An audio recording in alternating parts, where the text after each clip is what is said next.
Welcome back to Health Matters. I'm Sherry Gallant with Alberta Health Services. We are still at beautiful Nicholas Sharon Park, and it's a glorious day. We've moved to the edible orchard, which may be new to you, and there's so many wonderful things about it. I'm talking today with Heather Mather. She is a registered dietitian, a public health dietitian with nutrition services at Lethbridge Community Health. And welcome, Heather. Oh, thanks for having me. Tell us about the edible orchard. What is it, and what types of trees and how many were planted? Well, yeah, this is an exciting project. In 2014, we, Healthy Lethbridge, partnered with the City of Lethbridge, Sustainable Lethbridge, and School District 51 Poverty Intervention Committee. And with funding from Tree Canada, we were able to plant the first ever edible orchard in Lethbridge. So there's 31 varieties of fruit trees planted here at the edible orchard, and it's available for anyone to harvest from once the fruit. There's quite a bit of fruit right now I can see growing on the trees. Yeah.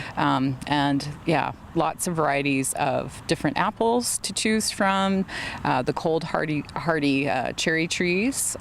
So they're not sweet cherries like from BC, but we can grow cherries here, which is great. Some pear trees and some plum trees are here. That's amazing. So I can envision if you're walking through the park or maybe playing some disc golf and you happen upon the orchard and you're thirsty, you could grab an apple. Yeah, you've got a snack right here if you forgot to pack a snack and a healthy snack. So yeah, Tree Canada, this is part of their funding to increase free access to food in public places. So it's a neat funding project from Tree Canada that we were able to tap into. That's amazing. You mentioned the cherries, the type of cherries that may not be like BC cherries, but they're the type that will survive our weather. Yeah. What other kind of perennial edibles will grow well here? Well, there's lots. You know, you'll see even if you go down to the coulees, some choke cherry varieties. Choke cherries are really drought resistant, so they do well here in this climate. And the city has planted some throughout the parks and in the city. And a lot of people don't realize there's probably about over 1,800 edibles planted throughout the city in the parks, along the trails, downtown. There's some pear trees planted downtown. People may not have noticed some of those. So there's a lot of, crab apple trees and pear trees, apple trees, and cherry trees too, planted throughout the city. So take note when you're on a walk, take a look up above, and you'll notice them in the spring with the blossoms on the trees too.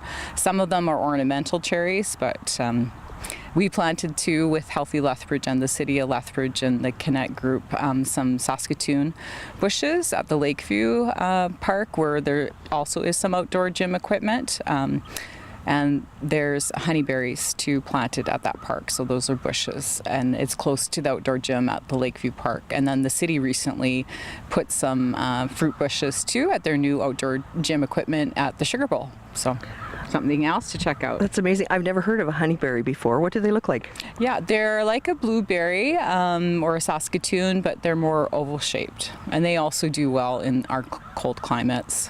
So the benefits seem clear, but maybe you can sort of articulate what the benefits are to having these things in our city. Yeah, well, there's a lot of research with community gardens and gardeners will increase their vegetable fruit intake, but in particular, community gardens, there's some research from the Journal of Public Health that shows that community gardeners eat even more vegetables and fruits than a backyard gardener would.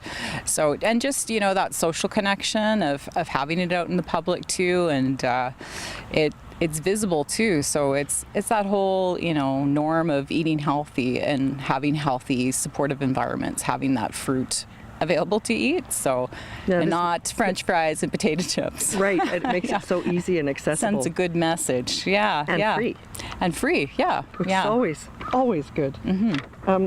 What supports does AHS Nutrition Services have for people who may want to increase their intake of things like this? Well, there is the Community Garden Handbook, Community Gardens Handbook from AHS. It's on the Healthy Eating Starts Here website, and there's some good tips in there. It's mainly for people who want to start a community garden or a school garden, but there's some good tips on there, how to harvest your produce and canning your produce. There's tips on growing. There's tips on what grows well in Alberta Alberta. Tips on composting too. So beyond the community garden kind of concept, there's some great information there.